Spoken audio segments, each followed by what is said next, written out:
ಗ್ರಾಮದ ಗಡಿಯಲ್ಲಿ ನಿಶಬ್ದವಾಗಿ ನಿಂತಿದ್ದಂತಹ ಮನೆ. ಆ ಮನೆ ಹತ್ರ ಹೋಗೋ ಧೈರ್ಯ ಯಾರಿಗೂ ಇರಲಿಲ್ಲ. ಕಾರಣ ಎಲ್ಲರಿಗೂ ಗೊತ್ತಿತ್ತು, ಅದೊಂದು ಶಾಪಿತ ಮನೆ ಅಂತ. ಅಂದಾಜು 100 ವರ್ಷಗಳ ಹಿಂದೆ ಆ ಮನೆಯಲ್ಲಿ ಒಂದು ಪಾಳೆಗಾರಿಕೆ ಕುಟುಂಬ ವಾಸವಾಗಿತ್ತು. ಆದರೆ ಇದ್ದಕ್ಕಿದ್ದಂತೆ ಒಂದು ರಾತ್ರಿ ಆ ಕುಟುಂಬಸ್ಥರೆಲ್ಲ ಕಣ್ಮರೆಯಾದರು.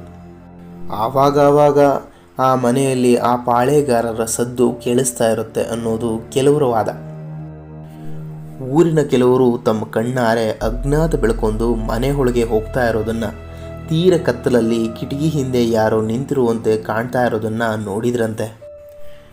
ಆದರೆ ಇನ್ನೂ ಕೆಲವರು ಹೇಳ್ತಾರೆ, ರಾತ್ರಿ ಆ ಮನೆ ಹತ್ರ ಹೋದರೆ ತೀವ್ರ ತಂಪು ಗಾಳಿಯನ್ನು ಅನುಭವಿಸ್ತಾರೆ, ಮನೆ ತುಂಬ ಶವದ ವಾಸನೆ ಬರುತ್ತೆ ಅಂತ. ಹಾಗೆಯೇ ಮನೆ ಒಳಗಡೆ ಒಂದು ಕೊಠಡಿ ಇದೆ, ಶಾಪದ ಮೂಲ ಅದೇ ಅನ್ನೋದು ಊರಿನವ್ರ ನಂಬಿಕೆ. ಆದರೆ ಎಲ್ಲದಕ್ಕಿಂತ ಆಶ್ಚರ್ಯ ಆಗೋ ವಿಷಯ ಅಂದರೆ, ಒಂದು ದಿನ ಬೆಳಗ್ಗೆ ಜನ ಎಚ್ಚರಗೊಂಡಾಗ ಮನೆ ಅಲ್ಲಿ ಇರಲಿಲ್ಲ. ಹೌದು, ಮನೆ ಸಂಪೂರ್ಣವಾಗಿ ಮಾಯ ಆಗಿತ್ತು.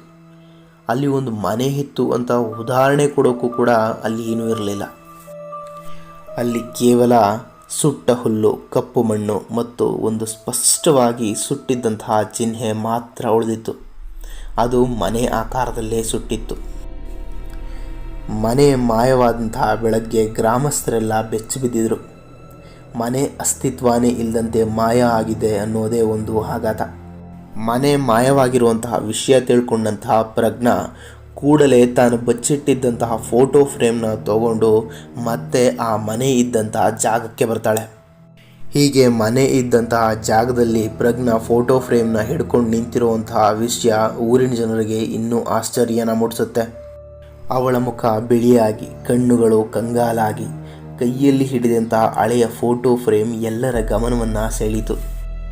ಇದನ್ನೆಲ್ಲ ನೋಡಿದಂತಹ ಊರಿನ ಜನ ಅವ್ರಿಗವರೇ ಪಿಸುಧ್ವನಿಯಲ್ಲಿ ಮಾತಾಡೋಕ್ಕೆ ಶುರು ಮಾಡ್ತಾರೆ. ಅವಳು ನಿಜವಾಗ್ಲೂ ಆ ಶಾಪಿದ ಮನೆಯೊಳಗೆ ಹೋಗಿದ್ಲ? ಅವಳು ಹೋಗಿದ್ರೆ ಬದುಕಿ ವಾಪಸ್ ಹೆಂಗೆ ಬಂದ್ಲು?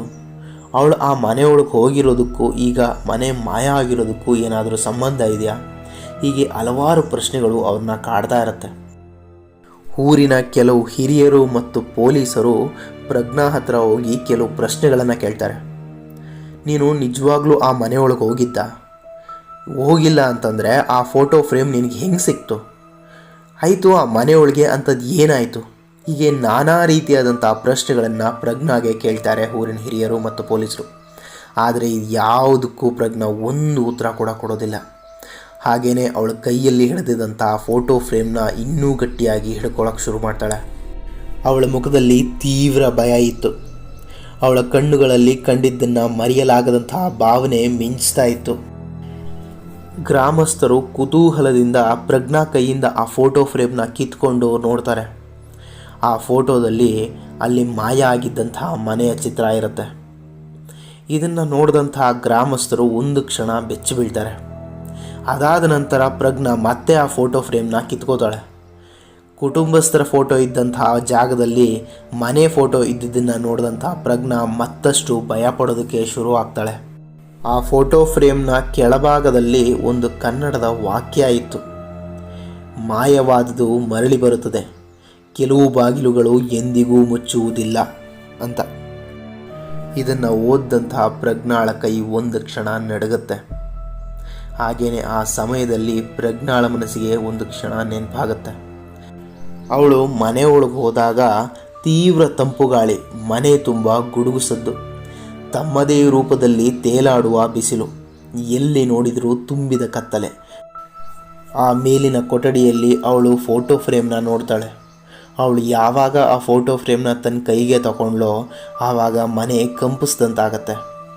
ಮನೆ ಕಂಪಿಸ್ತಾ ಇರೋದನ್ನು ಗಮನಿಸಿದಂತಹ ಪ್ರಜ್ಞಾ ಮತ್ತು ಅರ್ಜುನ್ ಇಲ್ಲೇ ಉಳಿದ್ರೆ ಅವ್ರ ಪ್ರಾಣಕ್ಕೆ ಅಪಾಯ ಅಂತೇಳಿ ಓಡಿ ಬರ್ತಾರೆ. ಆಕೆಗೆ ಆವಾಗ ಅರಿವಾಯಿತು, ಅದು ಕೇವಲ ಮನೆಯಲ್ಲ, ಅದು ಇನ್ನೂ ಹೆಚ್ಚು ಭಯಾನಕವಾದದ್ದು. ಮತ್ತು ತನ್ನ ಕೈಯಲ್ಲಿ ಹಿಡಿದಿರುವಂಥ ಫೋಟೋ ಫ್ರೇಮ್ ಒಂದು ಸಣ್ಣ ಸ್ಮರಣೆಯಲ್ಲ, ಅದು ಮತ್ತೊಂದು ಬಾಗಿಲು.